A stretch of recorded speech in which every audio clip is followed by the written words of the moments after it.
Who is the most underrated tight end in Dynasty right now? All that and more this episode of the Locked On Dynasty Football Podcast. You are Locked On Dynasty Football, part of the Locked On Podcast Network. Here are your hosts, Marcus Mosher and Kate Magdziuk. Welcome into the Locked On Dynasty Football Podcast, everybody. I am Kate Magdziuk. You could follow me on Twitter at FFBallBlast. And as always, I am joined by my co-host, Marcus Mosher. You could follow him on Twitter at Marcus_Mosher. Please be sure, give the show a follow, hit that subscribe button. Just don't miss out on any of this content. We just finished our team-by-team breakdowns of Dynasty buys and sells. Now, this week, we're talking about the most overrated and underrated players with our good friends, Matt and Ryan. And Marcus, we're going to wrap up this series talking about tight ends, the most volatile position in all of fantasy football. I'm really interested. I think we should start on a positive note today. What do you think? I think so as well. What's really interesting, Kate, is you and I and Matt are all in a Dynasty league together, part of the Locked On Podcast Network. And Matt and I were actually having quite a few trade conversations regarding a couple of these tight ends. So I feel like this is really topical. I feel like I got a good grasp of where these guys are being valued. So I'm excited to get into it. So let's start with most underrated. We've got a new batch of ADP on Dynasty League football. In my most underrated tight end, Kate, it's probably going to surprise you a little bit. How about Darren Waller? Darren Waller currently being drafted and ranked as tight end 5. I know he turns 30 this year. I know they added Devontae Adams, but I just don't see his role changing at all. In fact, I think he might even become more efficient. We saw last year before he got hurt, he had some monster games in 2019 and 2020, back-to-back 1,000-yard seasons. His role in the offense is unchanged. He gets open. And Derek Carr trusts him, and we know that he has every single week. He has the ability to finish as the tight end 1. And if I don't have to pay top 3, top 4 tight end prices to get him, why not go out and try to acquire Darren Waller this offseason? My biggest question, I think, comes from what is his projected target share? Because I'm not sure that I'm going to slate Darren Waller in for 140, so targets. I think around 100 kind of feels right. And, we've already seen him be more efficient with those targets. Back in 2019, still put up 1,100 receiving yards and did it on 117 targets, as opposed to nearly 150 targets back in 2020. The touchdowns weren't there.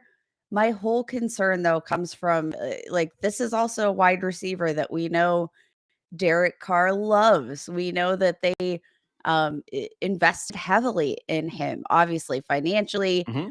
I I'm just I think I'm more curious as to how this is going to break down. I don't think Darren Waller is easily slated for that giant target share, but could he be more efficient because of Devontae Adams on the field? Absolutely. Um, I have some more concerns than you do. That's D fine. I do want to point out Derek Carr is, if you look at Derek Carr's game, he's historically been a quarterback that likes to throw the ball inside versus on the outside, right? He doesn't like to hold the ball, take sacks. He likes to get rid of the ball and get it into the hands of his playmakers. And that results into a lot of production for, his tight ends. Even you go back to 2018, Jared Cook had 900 yards and 6 touchdowns in this offense. Then Darren Waller broke out 2019, 2020. And I think he was well on his way to having another Pro Bowl season until he got banged up around Thanksgiving, missed some time. I just think he's going to be pretty efficient because he is so good after the catch. And if we see some positive touchdown regression, right? I think he had 2 or 3 touchdowns last year. If that all of a sudden goes to 8 or 9, I mean, you're looking at a player that could easily finish inside the top 2 for tight ends this season. I mean, the upside's there, 100%. And I mean, if the upside is there, and the draft capital or the cost to acquire is not, I'm not going to trade for Darren Waller, but I think it would Oh, be a so I mistake like to the not pushback. trade. I'm not. I'm again. It comes down for me. Um, he's not getting any younger. We saw some injuries Mm, pop up last year. Um, the whole mix of Devonte Adams. I'm more concerned about him usurping a larger target share than you are, but that's okay. that's Like, okay. I think it would be a mistake not to trade for Darren Waller in at least one of my leagues, because if he hits, man, is he going to hit, and it's going to pay off big time. It's just so hard to find these tight ends that do have that capability of finishing in the top three. Um, I would and also say this, Kate. One of the if you're going to make an argument against Waller, it's that there are too many games in which he kind of disappears, or he'll give you, 3 for 24. Like those aren't ideal weeks. But what he does have are some of these monster, week winning performances, right? You go back to like 2020. He had a game where 13 catches, 200 yards, and 2 touchdowns. He has a bunch of games like over 120 yards and 8 touchdowns or eight receptions. He does that pretty frequently because there's just games that they get into where defenses don't have the ability to match up with him. They don't have a safety that's big enough or athletic enough. They don't have a linebacker that can cover him. And I really don't see teams being able to double team him at all this year with Adams and Renfro. So I think you're right. There might be some really up and down weeks, but man, if you can project those weeks where he's going to get a ton of targets, those are again, those are week winning performances that he'll have 2 or 3 times a season. Yeah, it's definitely you can't ignore the upside. So I cordially decline Okay, that's the fine. That's fine. We don't have to agree on this podcast all the time. I think Darren Waller at tight end 5 and sometimes even tight end 6. I know some people like Dalton Schultz quite a bit, TJ Hawkinson. If you can get him at that price, I say why not? I want your take on your most underrated tight end in Dynasty right now. But before we do that, I want to tell you guys about Coconut Brownie Chunk Puff brought to you by Hmm. Built. That is right, the Coconut Brownie Chunk Built Bar flavor that you love, but now in a deliciously chewy marshmallow covered in 100% real chocolate. It's like a fluffy cloud of coconut brownie goodness.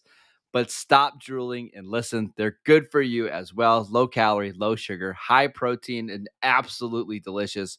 Go to built.com and use promo code LOCK15 to get 15% off your next order. Use promo code LOCK15 to get the coconut brownie chunk built puffs right now. All right, Kate, your most underrated dynasty tight end is? Hunter Henry, tight end for Oh, the New England okay. I like Patriots. it. I don't know if that was expected at all, guys. No. Before we turn on this podcast, Marcus said to me, "I'm gonna guess one of us is talking about a Steeler tight end today." That's my best Marcus impression. And no, we're not. We're not talking about a Steelers tight end because we're talking about a New England Patriot in Hunter Henry. Look, he is just about 27 years old, or he is 27 years old, just about to head into like the prime age for tight end production, guys. But the beautiful part is we've already seen it. We've already seen Hunter Henry take on an integral role in this offense. And it's kind of fascinating because we saw Hunter Henry and Johnny Smith both come out of free agency, both get paid money. Johnny Smith got paid the bigger contract. We thought that he was prime set, like, what's it called? Match point, whatever the Yeah, Wimbledon your stuff your is. tennis references aren't great, but keep going. We thought I Game mean, we set all match. literally yes, thank you. Yeah. We thought it was game, set, match, and we thought that Hunter Henry was not going to be the tight end coming out on top here, but Marcus, Hunter Henry, I don't know if you noticed, but he killed it last year. Hmm. He absolutely killed it. He had 2 weeks where he finished as a top 5 tight end, in a offense where he was playing with a rookie quarterback. He had 2 games where he had 2 2 touch I'm, like, so excited right now. 2 games where he had 2 touchdowns. Like, when? I mean, just absolutely was so freaking useful in fantasy. Had 7 different games where he at least scored one touchdown. I mean, we're just so underrating what he did in his first season in a new offense.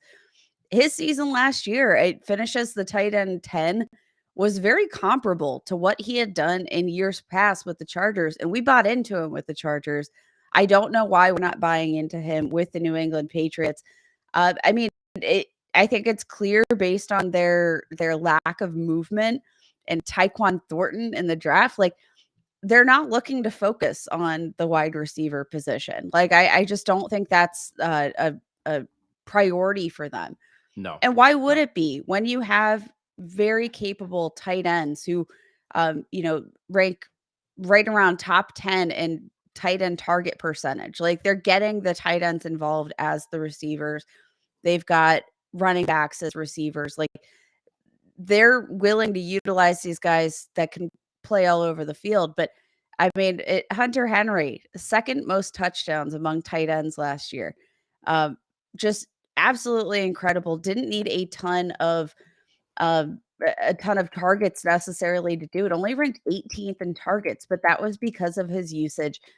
Him and Mac Jones absolutely have a fantastic connection. I think that's only going to continue to grow, especially with the lack of investments made all around. I mean, Marcus, in each of the last 3 or 4 seasons, he hasn't finished worse than tight end 14. Yeah. And that's like that's with a lot of ups and downs. That's like in the last 3 of the last 4 seasons, not even playing more than 14 games in any of them. I just think we saw a glimpse of the upside here, Marcus, and Hunter Henry's being drafted as the tight end 19. It's not like he's old man River. It's not like we haven't seen him produce as a viable tight end before. I just like, what are we doing? Why don't we like Hunter Henry?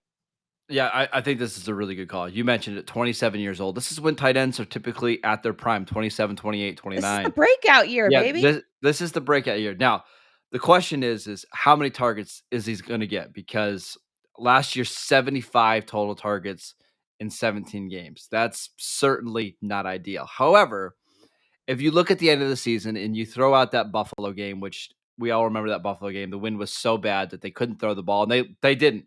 New England threw 3 passes that entire game, completed 1. He did average 6 targets per game. If he can kind of maintain that number, I mean, frankly, we'd like to see it rise up to like 6.5, 7, but 6 targets a game, and he's probably the primary red zone option. I could see it. Okay, like I could certainly see it. I also think, listen, New England's going to have to put more on the shoulders of Mac Jones. Like they know that they cannot just use the same game strategy as last year, game planning where we're just going to run the crap out of the ball and just don't let Mac Jones beat us or kill us, right? They're going to need to let him kind of open up the offense. And I think if there's more targets to go around, Hunter Henry's the best pass catcher on this team. Like I don't even know if it's all that debatable, right? He's just the best receiver that they have. I can get behind this. I don't know how high the ceiling is because I still think it's going to be an offense that spreads the ball around a lot. But Kate, if I told you that he's finished the season with 65 receptions for 750 yards and 8 touchdowns, I don't think that would be surprising at all, right? Not at all, because it's pretty darn close to what he did in 2021. Marcus, 50 Yep. catches, 600 yards, 9 touchdowns. But But if he I does mean, something like like, that, he's going to be a top 10 fantasy tight end. No doubt about it, right? absolutely, he's going to grossly outperform his ADP. But and like looking at the target share, did rank second on the team in targets last year. But Marcus, you pointed out like the relatively low target share when you're comparing to other tight ends. The beautiful part is that he's getting the majority of the targets that matter the most. Yes. Led the team with 13 end zone targets. The only other player, there wasn't a single other player to have more than 5 on this entire team. Hunter Henry had 13. Like, there was one guy that Mac Jones trusted in this end zone, and it wasn't Jacoby Myers. It was not Nelson Aguilar. It was Hunter Henry. And if you're telling me that that changes going into year 2, when I mean, Hunter Henry caught 8 of those 13 end zone targets for touchdowns, those touchdown targets were working out for you, or those end zone targets were working out for you. I can't see that changing much. Like I think, though maybe we're hoping for a larger target share, it's still nice to know that. I mean, out of all of these tight ends, out of all these options in New England, I mean, Hunter Henry got the targets that mattered. Ranked second in the NFL among tight ends in end zone targets, only behind Mark Andrews. And you know what? He caught the same number of those for touchdowns. Fascinating. Um, I'm just saying, like, why are we so low on Hunter Henry? This young man is in his prime. And it's not like we're overvaluing Jonnu Smith either. Like I was looking at Jonnu Smith thinking maybe he should be in, Well, but and that's what I was I gonna looked at ask you. I was gonna ask you, no, like, we know Hunter Henry has a little bit of an injury history, right? He missed an entire season with an ACL. This is his first time ever playing 16 or more games. Is the strategy here just to buy both because Hunter Henry, tight end 14, tight end 15, and then you can get Jonnu Smith as like tight end 25? Do you just buy them both and play Henry every week that he's healthy, and when he's not, that's when you play Jonnu Smith? um I mean, I think that could be the move because Marcus, you mentioned tight end 25. Is that his ranking among Yes, that's his experts? ranking. Yes. Okay. Do you know where he's currently being drafted? And don't cheat. No, I don't. It is so far beyond that. You're not going to believe this. Jonnu Smith is being drafted as of June on Dynasty League Football as the tight end 39. I Oh my kid you gosh. not. So, yes, so that's the strategy then, right? Go out and buy both. Don't play Jonnu until there's an injury or if something changes, because we know Bill Belichick can be kind of fickle when it comes to this stuff, right? Maybe Jonnu Smith Yeah. is the guy that finally breaks out in year 2, in this offense, but man, if you can get the tight ends for New England without paying a whole lot, somebody's gonna have a big season there. Yeah, it like looking at recent trades involving Jonnu Smith, like a lot of teams are trading him for like a fourth round pick. Yeah. Like, He's a yes, throw-in in I'll some trades, right? he is literally an afterthought, which is kind of crazy because Jonnu Smith was supposed to be the next holy grail at the tight end position. Phenomenal athlete. We know the upside's super high. So I would actually like I'm gonna take Jonnu Smith over a lot of these schlubs, that are I love using that word schlubs. But like Hunter Henry, like you can also get him pretty cheap. Like Hunter Henry and a third for Jared Cook and a 204. Who would give Jared Cook and a like who Yep. is Jared Yep. Cook? Like Yep. like these trades are like you're literally trading Garbaggio for Hunter Henry. Yeah, here, take my garbage. It's free. Chase Edmonds and a 303 for Hunter Henry. Yes. Uh take it, please. Get it off my plate. Alan Lazard and Hunter Henry for Naeem Hines and Hunter Renfro. I'll do that all day. Yep. Like Yep. I it agree. just there's none of these trades, Marcus, that I wouldn't do for Hunter Henry. So go Give buy me Hunter Hunter Henry. I Henry. agree with you, and buy Darren Oh, Waller. I'm like all Let heated. Let's get to our most overrated dynasty tight ends. But before we do that, I want to tell you guys about Bet Online. BetOnline.net is your number one source for all of your betting needs and sports info. Find all the latest sports developments, league reviews, and news, including golf, which is going on right now, Major League Baseball, and of course, we've got a preseason game that's like less than 4 weeks away. It's going to be a lot of fun. You can bet on that right now. Actually, if you want to, take the Raiders minus the points. In the points. BetOnline is your continued source for all of your sports wagering information, live betting, esports, and scores. And betonline.net remains the best spot for all of your sports scores, podcasts, and news this season. Head to the website today or use your mobile device to learn more about the trends in action. BetOnline, where the game starts. Okay, Kate, your most overrated dynasty tight end is. Cole Kmet, tight end for Oh, we're the gonna we're gonna Chicago fight. Bears. I love Cole Kmet. I think like talent 100% there. Uh opportunity 100% there. But I just think the cost for Cole Kmet is a bit high considering what we've seen from him so far. Because we're basically drafting him at this point all on conjecture, all on upside. And though that's fine to do. Like we invested in Kyle Pitts because he was a generational tight end before we knew what he could do, and he didn't disappoint. I'm just wondering, Cole Kmet, tight end 13, um, I understand the upside here, but I also I don't. Like I would prefer Hunter Henry over Cole Kmet. I don't know if you would agree there, but Noah Fant, I'd be taking Noah Fant over Cole Kmet. He's being drafted just behind him. Zach Ertz, if I'm in a win now mode, I'm 100%. You're just drafting Cole Kmet purely based on the upside of the prospect he is, nothing based on what he's actually done at the NFL level at this point. Coming out of Notre Dame, like fantastic, well-rounded. He's just like absolutely monstrous. He's huge, 6'6", 262 pounds coming out of college. Like this dude's a giant, I don't know, like a just a statue of a human. Um, I mean, and he's fast, like 4 points or 4.740 in the 80th percentile for tight ends at that size. Like it's nuts. Huge hands. Like he's perfect, right? He can run routes. He's great. But again, like for the opportunity that he's actually had, ranked 16th in targets over the last 2 seasons among tight ends. And he's eclipsed 50 receiving yards only 3 times so far in his career. Only 3 times. And those 3 occasions were the only time he ever saw more than 10 fantasy points, despite all of this opportunity. He's only had 3 fewer targets than Dallas Goedert in this span. Like he's gotten very involved. And I'm not saying that the tight end, the transition at tight end is seamless at the NFL level. I'm just saying I would have preferred a larger discount for the overall draft cost of Cole Kmet and the overall price, given the lack of performance with paired with the target share.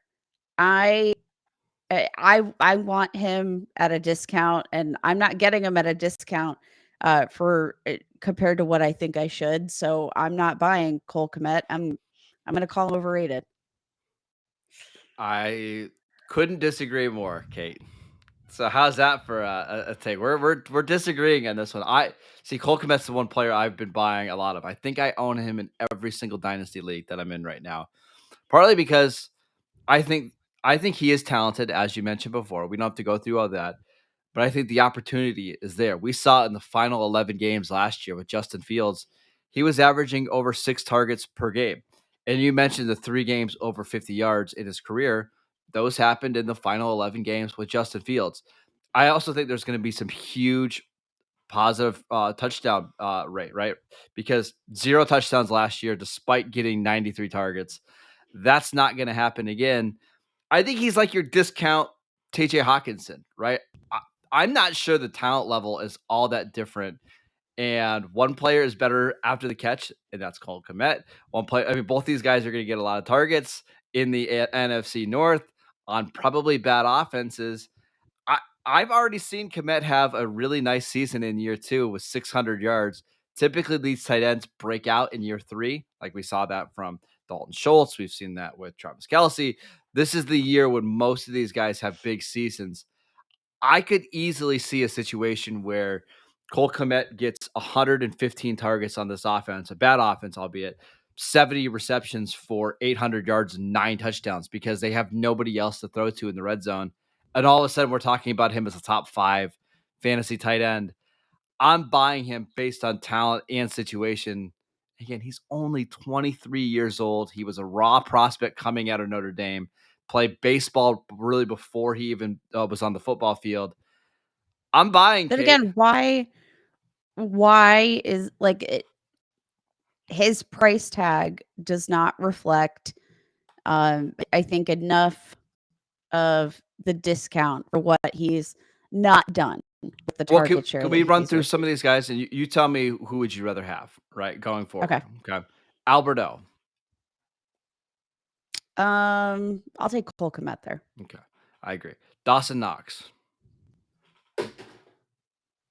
Ugh, that's like a 50-50 split Yeah, for me. and I'll I'm take good with Cole that one. Kmet just based on um, the potential for a larger target share. Yeah, that one's tricky for me. I'm good either way. Mike Gesicki. Mike Gesicki. See, I think I would rather have Cole Kmet. I think Tyreek and Jalen Waddle are really going to eat into his receiving share, but that's just me. Noah Fant. That one's not even close. I'd rather have Cole Kmet. I'll take Fant. Okay.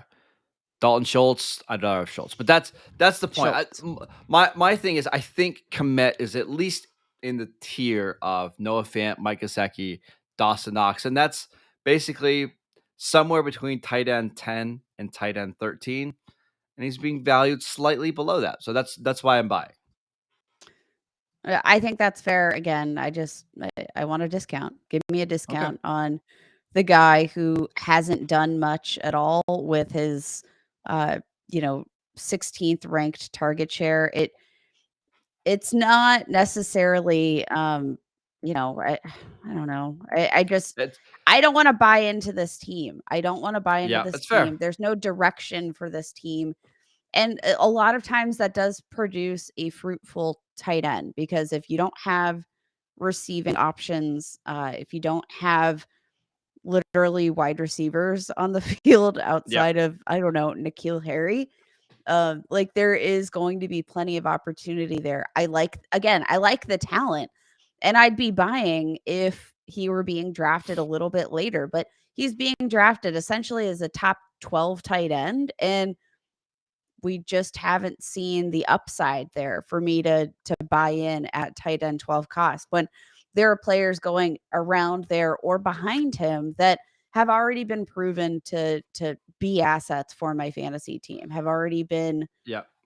uh, just integral parts of my dynasty rosters that are a bit more useful right off the bat.